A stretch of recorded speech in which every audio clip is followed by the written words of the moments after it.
Assalamualaikum warahmatullahi wabarakatuh. Selamat datang kembali di channel Falabiliuda. Kali ini saya punya informasi lowongan pekerjaan dari Lembaga Pengelolaan Dana Bergulir Koperasi dan UMKM yang merupakan bagian dari Kementerian Koperasi dan UMKM. Nah, seperti apakah informasi dari LBDP ini? Buat kalian yang pengen tahu, namun sebelum saya sampaikan, ada baiknya buat kalian yang belum subscribe channel saya ini, silakan untuk kalian subscribe terlebih dahulu. Jangan lupa pula untuk kalian nyalakan loncengnya, biar kalian selalu mendapatkan notifikasi terupdate dari channel YouTube saya ini. Dan jangan lupa pula untuk di like dan di share, biar informasinya nggak hanya berarti di kalian aja, tapi juga bisa bermanfaat untuk orang lain yang membutuhkan sama seperti kalian. Baiklah teman-teman, seperti yang saya bilang tadi, bahwa ini adalah lowongan dari LPDB, yang agak susah juga nyebutnya.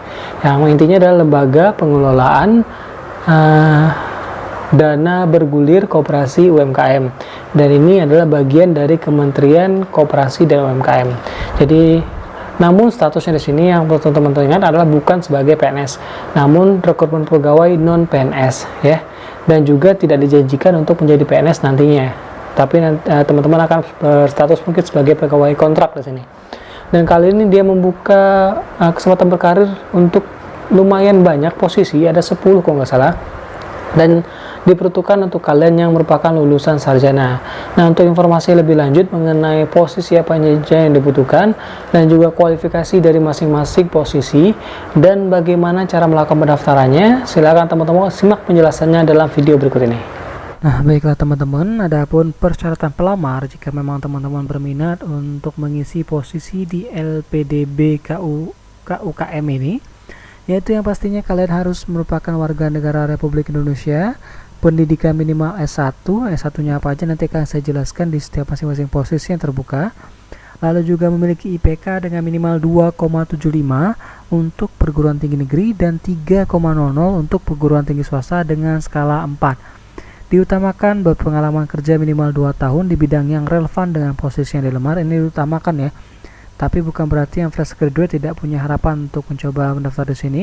Lalu kemudian tidak pernah dihukum penjara atau kurungan lebih dari 1 tahun berdasarkan keputusan pengadilan yang sudah mempunyai kekuatan hukum yang tetap karena melakukan suatu tindakan pidana kejahatan, tidak pernah terlibat dalam suatu gerakan yang menentang Pancasila, Undang-Undang Dasar 45 dan Negara Republik Indonesia, tidak pernah diberhentikan dengan tidak hormat dari suatu instansi, baik instansi pemerintah maupun instansi swasta, dan usia maksimalnya adalah 35 tahun.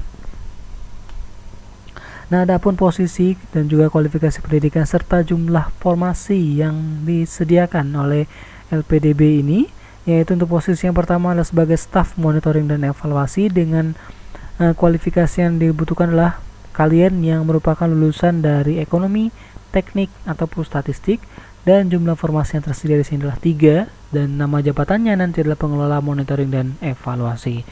Lalu selanjutnya adalah posisi sebagai staf analisa risiko yang dibutuhkan untuk posisinya adalah kualifikasi ekonomi atau statistik, dan jumlah formasi yang tersedia adalah 5.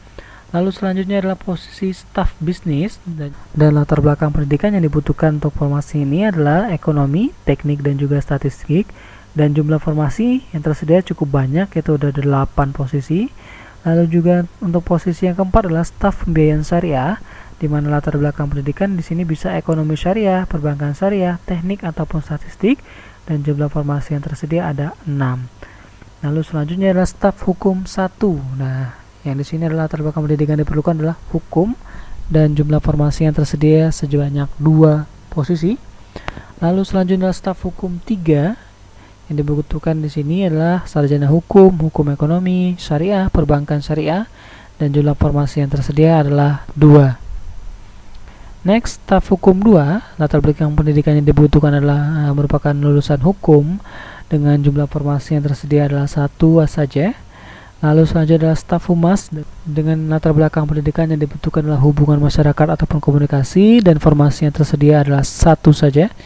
Lalu selanjutnya adalah staf pengembangan aplikasi sistem informasi, di mana latar belakang pendidikan yang dibutuhkan di sini adalah teknologi informasi ataupun sistem informasi, dan juga hanya menyediakan 1 formasi. Lalu yang terakhir di sini ada staf rencana program, di mana untuk latar belakang pendidikan yang bisa mengisi di posisi ini adalah ekonomi ataupun teknik dan juga statistik. yang dimana jumlah formasinya juga cuma ada 1, dimana total seluruh formasi yang tersedia adalah 30. Nah, jika memang teman-teman berminat untuk mengisi salah satu posisi yang tersedia di LPDB ini, silakan teman-teman mengisi form lamaran yang terdapat dalam lamaran.lpdb.id, dan jangan lupa pula untuk mengisi surat pernyataan sebagaimana terlampir. Jadi teman-teman ketika mengakses website lamaran.lpdb.id ini, nanti juga akan ada surat pernyataan yang harus teman-teman download dan juga teman-teman isi di situ ya. Lalu kemudian lamaran ditutup tanggal 12 Juni 2020 pukul 23.59. Jadi waktunya masih cukup panjang untuk kalian mempersiapkan diri untuk membuat lamaran di LPDB ini. Nah, ini adalah alur pendaftaran calon pegawai LPDB yang harus kalian ketahui. Dari mulai mengakses portalnya sampai akhirnya ada beberapa tahapan tes yang akan kalian lalui, seperti seleksi administrasi, tes potensi akademik, wawancara, psikotes, tes kesehatan, dan yang terakhir adalah pada pengumuman kelulusan calon pegawai LPDB KUMKM tahun anggaran 2020. Dan ini adalah jadwal rekrutmen calon pegawai LPDB KUMKM tahun anggaran 2020, dimulai dengan pengumuman yang sebenarnya sudah dimulai dari tanggal 30 kemarin hingga tanggal 12 Juni kemarin, dimana itu juga sebagai tanggal pendaftaran bagi kalian yang ingin mencoba mendaftar di sini. Dilanjutkan dengan seleksi administrasi dan nantinya akan berakhir pada tanggal 3 Agustus. Pengumuman akhirnya ada tanggal 27 Juli ya, dan akan mulai melakukan masa orientasi pada tanggal 9 sampai dengan 22 Agustus 2020. Baik teman-teman, itu tadi informasi yang bisa saya sampaikan mengenai lowongan dari LPDB atau yang merupakan bagian dari Kementerian Koperasi dan UMKM. Semoga informasi yang saya sampaikan ini bermanfaat untuk kalian semuanya. Dan sebelum saya tutup video ini, jangan lupa untuk kalian subscribe terlebih dahulu nih channel YouTube saya ini, terutama buat kalian yang sedang mencari-cari informasi dalam pekerjaan. Jangan lupa pula untuk kalian nyalakan loncengnya biar kalian selalu mendapatkan notifikasi terupdate dari channel YouTube saya ini. Jangan lupa pula untuk di like dan di share biar informasinya nggak cuma berhenti di kalian aja, tapi juga bisa bermanfaat untuk orang lain yang membutuhkan sama seperti kalian. Saya Fala Bilaida. Assalamualaikum warahmatullahi wabarakatuh.